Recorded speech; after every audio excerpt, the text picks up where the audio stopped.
for us here in America, we have to talk about the feature race winner, Jak Crawford, second straight Formula 2 weekend that he comes away with one of the race victories. He's now fifth in points. He was fifth in points last year. Do the math, 20 and 20. That would get him to 40 points for an FIA super license.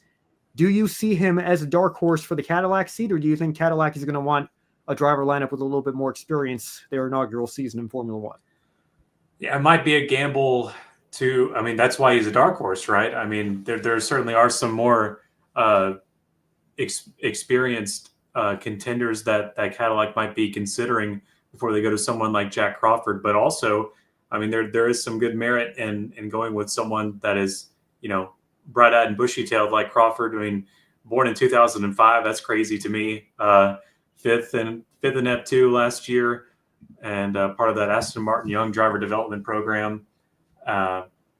He's got the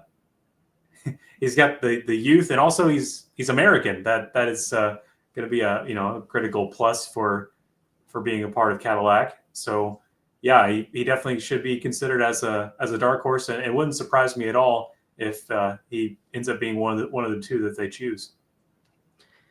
Yeah, I think obviously everybody's going to think of Colton Herta, and Mario Andretti is still on the board at that team. That's the Andretti involvement that we still have. Obviously, Michael took a big step back from that, trying to get that project off the ground. But, Colton finished second in IndyCar points last year. That puts him on 30 points, I think 31 total when he's going to have that 10th place finish in 23, I think it was, to look at. So hypothetically, I still think Colton could run. I think he can run up to 10 FP1 sessions. If they wanted him that badly, they could strike a deal with a team to put him in enough FP1s to just get the super license that way, not have to worry about that. But of course, ideally, he would finish high enough in the IndyCar points this year if they wanted that for him.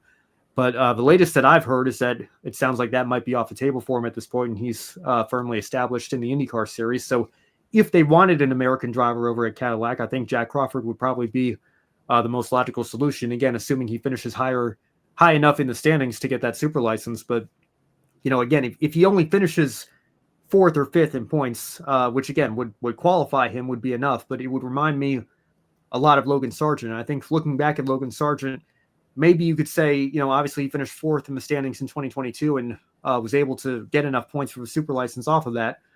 But for the sake of his career, it probably would have been best for him to spend one more year in that series before getting the promotion to Williams, which ultimately, of course, ended up being ill-fated with him only lasting a year and a half before he lost his ride to Franco Colapinto. So I wouldn't want to move Jak Crawford up too early. I know it's his third year in Formula 2, so I think, from doing a mathematics calculation there, I think, you could say that's certainly enough time if he were to win the championship to warrant a promotion up to Formula 1. Obviously, we still have a long way to go in the season here. But I do think he is a bit of a dark horse because we keep hearing Sergio Perez's name thrown out there. Valtteri Bottas's name, I think, has come up a couple times. It sounds like they want experience at that lineup.